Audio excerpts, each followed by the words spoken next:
संविधान को बदलना इसलिए जरूरी हो गया है कि जो लोग कल तक हमारी जूतियां साफ करते थे वे अब हमारे बराबर बैठने लगे।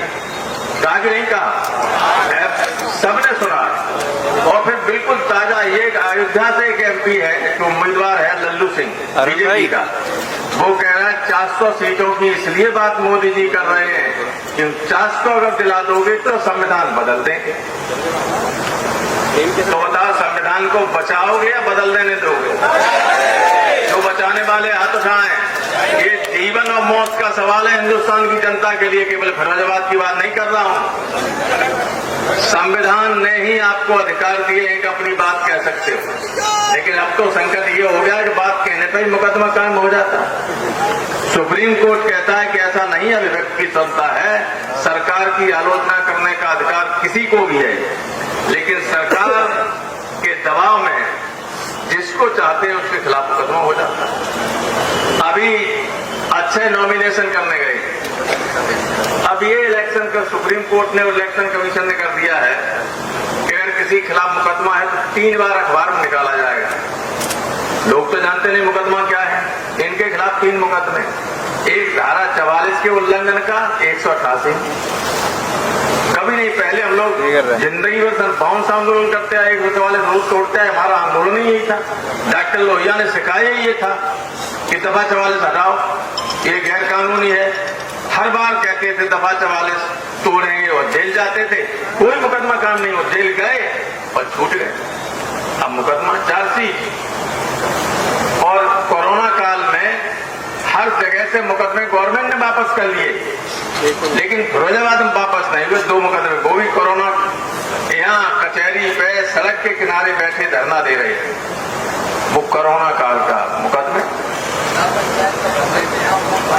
और जिला पंचायत का नॉमिनेशन भर रहे थे पार्टी दफ्तर में, उसमें मुकदमा का है। जबकि किसी भी पॉलिटिकल पार्टी के अंदर कैंपस में जो कार्रवाई होती है उस पर ये धाराएं वाराएं लगती नहीं, लेकिन ये लगा। प्रश्न ये नहीं है कि ये कार्रवाई क्यों हो रही है, प्रश्न ये है कि जब देश तानाशाही की तरफ चलने लगता है तो इस तरह की विकृतियां जो है आना शुरू हो जाती हैं, जो संकेत हैं कि हम गलत रास्ते पे देश को ले जा रहे हैं, जो शासक है। अब एक सारा वो इंडिया गठबंधन के 3 प्रमुख लक्ष्य हैं। एक तो संविधान बचाना, दूसरे आरक्षण बचाना और तीसरे बेरोजगारों को रोजगार देना। संविधान में जो अधिकार दिए आपको वो तो धीरे धीरे सीमित होते जा रहे हैं। अब लोगों का जीवन जो फंडामेंटल राइट के अंदर लिखा हुआ आर्टिकल 21, बिना कानूनी प्रक्रिया के किसी व्यक्ति के जीवन को नहीं लिया जा सकता, लेकिन अब तो बाहर रोज एनकाउंटर हो जाते हैं। हमारे इटावा में लगभग 400 एनकाउंटर हो चुके, मरे नहीं, एक ही जगह पैर में गोली लगती, सबको इतने निशानबाज हैं लोग। और जेल में भी लोग मारे जाने लगे, पुलिस कस्टडी में लोग मारे जाने लगे। लेकिन एक ऐसा किया है जिसको वो चाहे तो सारे देश के लोगों को जेलों में भर सकते हैं। कैसे?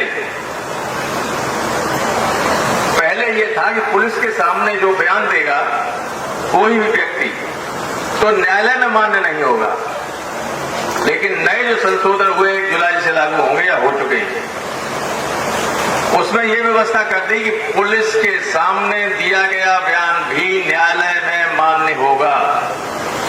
पुलिस तो डंडे के बल पे आप रोज दस्तखत कराई लेती। कहा मैंने ये कहा था, कहीं चोरी हो गई लिखो, मैंने चोरी की थी, मैं नहीं मारा था। अब आप जाएंगे कोर्ट में तो कोर्ट कहेगी भाई कानून ये कहता है कि जो पुलिस के सामने कहा वो मान्य है, तो मैं क्या करूं, मुझे तो सजा करनी पड़ेगी। कोई बच सकता? जो पुलिस भेजती है लोगों को झूठे साचे केस में, एक भी आदमी की सजा हुए बिना नहीं बच सकती। नई सीआरपीसी और आईपीसी में ये संशोधन हो गया। वकीलों से पूछना हुआ कि नहीं हुआ। मैं यहाँ इतनी बड़े लोग भीड़ के अंदर ये झूठ नहीं बोल सकता कब, ये तो संसद में ही पास हुआ। पहले तमंचा पकड़ जाए तो कितनी सजा थी? 6 महीना, ज्यादा बहुत ज्यादा हो जाता, 9-10 महीना, 1 साल। अब आजीवन काल भी हो सकता है 25 आर्म्स एक्ट में। और आपने देखा होगा कि जेल में सुनवाई हुई मुख्तार अंसारी की, 25 आर्म्स एक्ट में आजीवन कारावास की सजा हुई, कहीं प्रोविजन नहीं। लेकिन होता ही होने लगा। तो संविधान की मंशा का कोई ध्यान नहीं, संविधान का पूरा चेहरा खराब कर दिया इस गवर्नमेंट और पूरी तरह बदलने की तैयारी। आरक्षण 27% तो 22.5% है पिछड़े हुए दलितों का है। एक भी नौकरी नहीं लग रही है, क्योंकि अगर वैकेंसी निकालेंगे तो आधी नौकरियां देनी पड़ेंगी इन वर्गों को। इसलिए आउटसोर्सिंग और कॉन्ट्रैक्ट बेसिस पे संविदा पर और आउटसोर्सिंग होती है। जैसे हमारा मेडिकल कॉलेज सेपई में हजारों नर्सेज, वार्ड बॉय, टेक्नीशियंस, इनके अपॉइंटमेंट होते हैं। गवर्नमेंट करेगी तो सिर्फ 50% हो जाएगा दलित और पिछड़ों को, और शेष अनरिजर्व होंगे। लेकिन टाटा की एजेंसी को दे दिया गया, वो अपना जिसको चाहते हैं वो करते हैं। कोई रिजर्वेशन ना आउटसोर्सिंग में है और ना संविदा पर जो नियुक्तियां होती हैं उनमें। तो खत्म हो गया कि नहीं आरक्षण? आरक्षण खत्म हो गया। नौकरी दे नहीं रहे किसी को, 2-2 करोड़ नौकरियां दे रहे थे, वादा किया था। ये जुमलेबाज लोग 15 लाख पहले भेज रहे थे हर खाते में, अगला चुनाव आया तो उन्होंने दूसरा कोई नारा दे दिया। अब दे दिया गारंटी। तो ये गारंटी क्या है? जुमला माने गारंटी, जुमला का नया नाम कर दिया है गारंटी।